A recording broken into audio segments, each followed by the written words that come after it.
so I guess I should start with how I ended up in this mess. Derek and I had been together for 3 years, and honestly, I thought he was the one. We met at a sports bar during a Cardinals game, both of us rocking Larry Fitzgerald jerseys and arguing about play calls. Match made in heaven, right? Wrong. We got engaged last summer after a weekend trip to San Diego where he popped the question on the beach at sunset.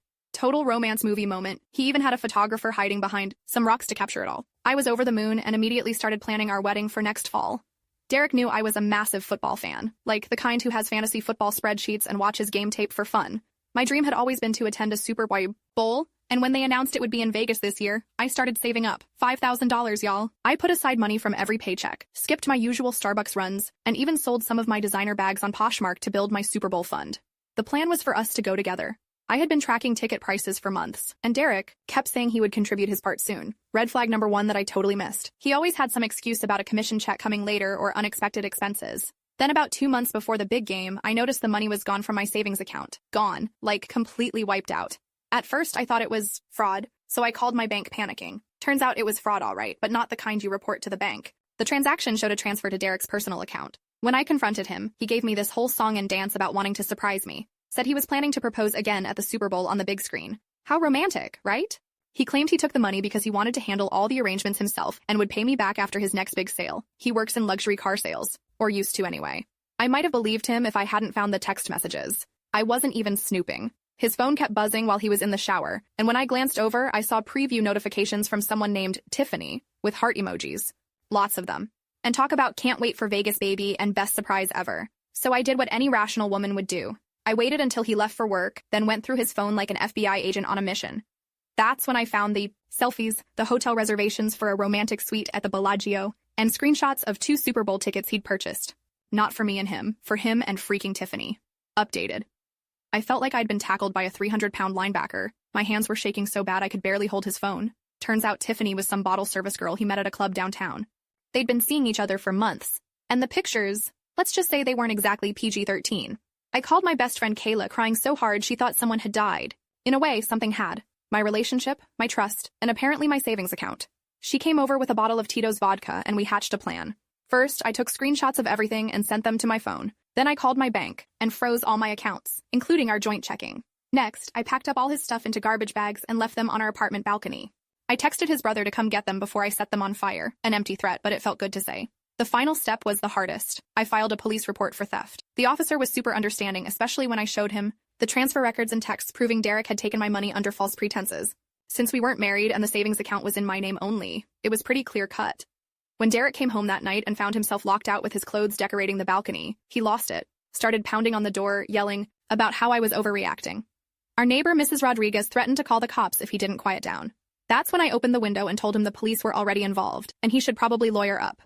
The look on his face was priceless. Like when someone gets caught on those hidden camera shows. His face went from red to white faster than a Patriots color rush uniform. He tried calling me nonstop for days, left voicemails swearing he would pay me back, that it was just a stupid mistake, that Tiffany didn't mean anything. One minute he was apologizing, the next he was blaming me for being too obsessed with football and not paying enough attention to him. Meanwhile, I was dealing with the emotional aftermath.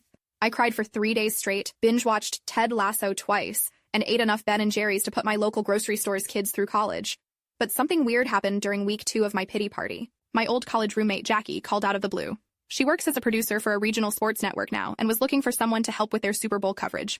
Since I have a journalism degree that I never really used, been working in corporate communications, she thought of me. It's just handling some social media and helping with background research, she said. But you'd get to go to Vegas for the week. Media credentials and everything. Talk about a plot twist. I almost dropped my phone in the toilet. The universe was handing me a chance to not only still go to the Super Bowl, but to do it as media. Press box access, player interviews, the whole 9 yards.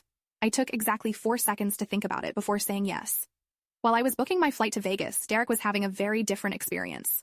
According to his brother, who still talks to me because he always thought Derek was an idiot, things were falling apart fast. Without access to our joint account and with his own finances already stretched thin from trying to impress Tiffany with fancy dates, he couldn't make rent.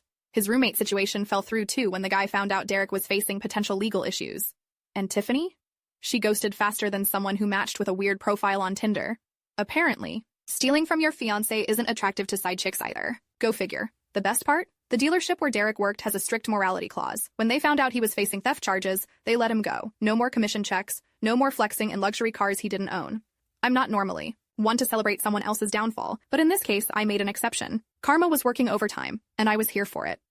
3 weeks later, I was packing for Vegas while Derek was reportedly crashing on his parents' couch in Scottsdale. The Super Bowl tickets he bought? Non-refundable, and definitely not transferable to his parents' basement TV. I flew to Vegas feeling like the main character in a revenge movie.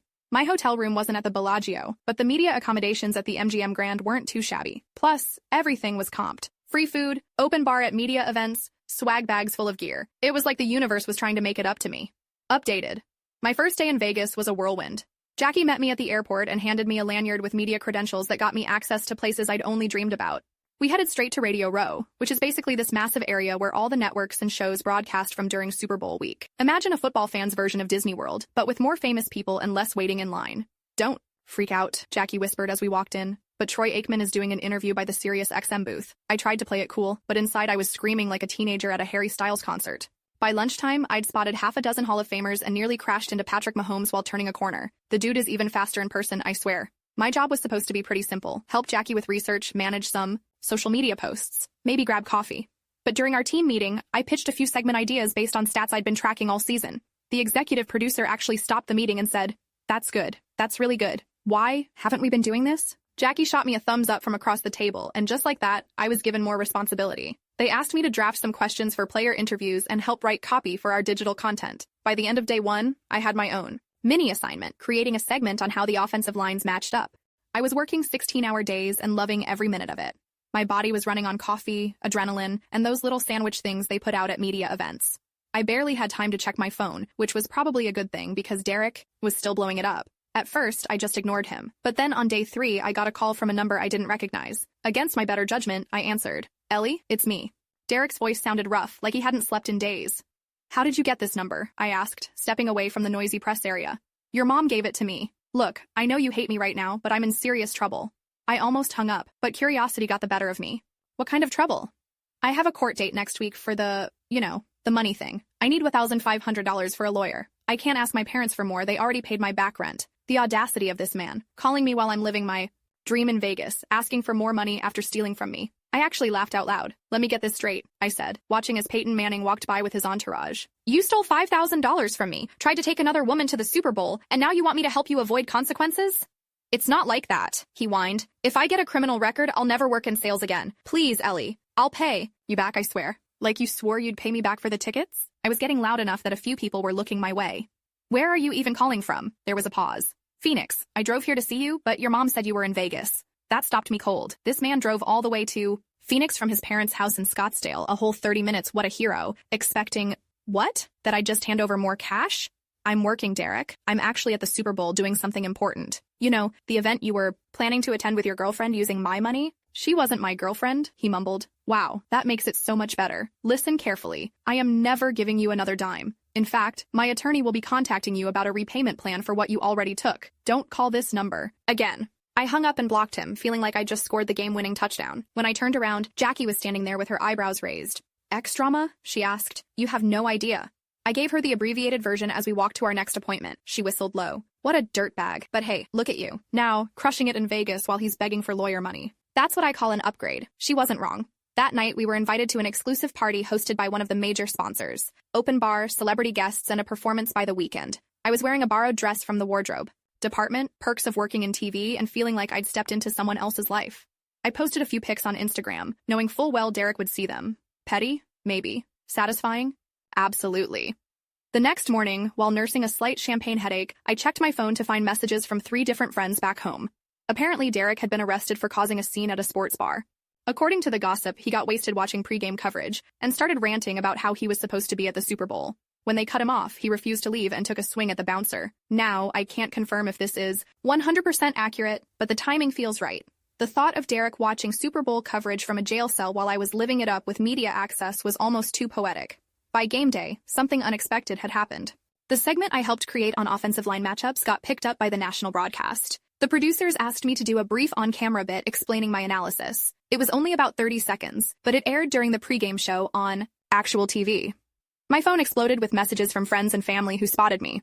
My college football professor even emailed to say he always knew I had talent. But the best message came from Jackie's boss. "We should talk about future opportunities when we get back to Phoenix." As I sat in the press box watching the game, Surrounded by legendary sports journalists and former players, I couldn't help but think about how differently things had turned out from what I'd planned. 3 months ago, I thought I'd be watching from the stands with a ring on my finger and Derek by my side. Instead, I was in the press box with credentials around my neck and a potential job offer in my pocket. The game itself was everything I dreamed of: back and forth scoring, incredible plays, and a last-second field goal to win it all.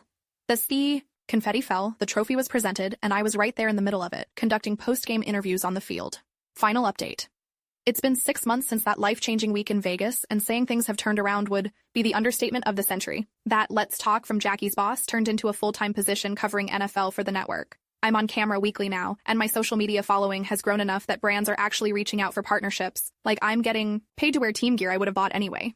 Talk about a win-win. As for Derek, last I heard through the grapevine, he's working the late shift at a Whataburger near his parents' place. The theft charges were reduced after he agreed to a repayment plan, but he's still on probation. His BMW got repossessed, and he's back to driving the same beat-up Civic he had in college.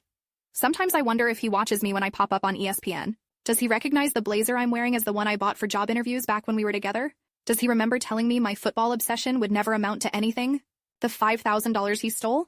I've made that back tenfold since starting this job. But the best part isn't the money or even the career. It's knowing that I turned what could have been the worst betrayal of my life into the best opportunity. They say living well is the best revenge. In my case, living well means talking football for a living, interviewing my childhood heroes, and knowing that somewhere out there, Derek is watching it all happen from behind a fast food counter, wondering what might have been touchdown life, touchdown.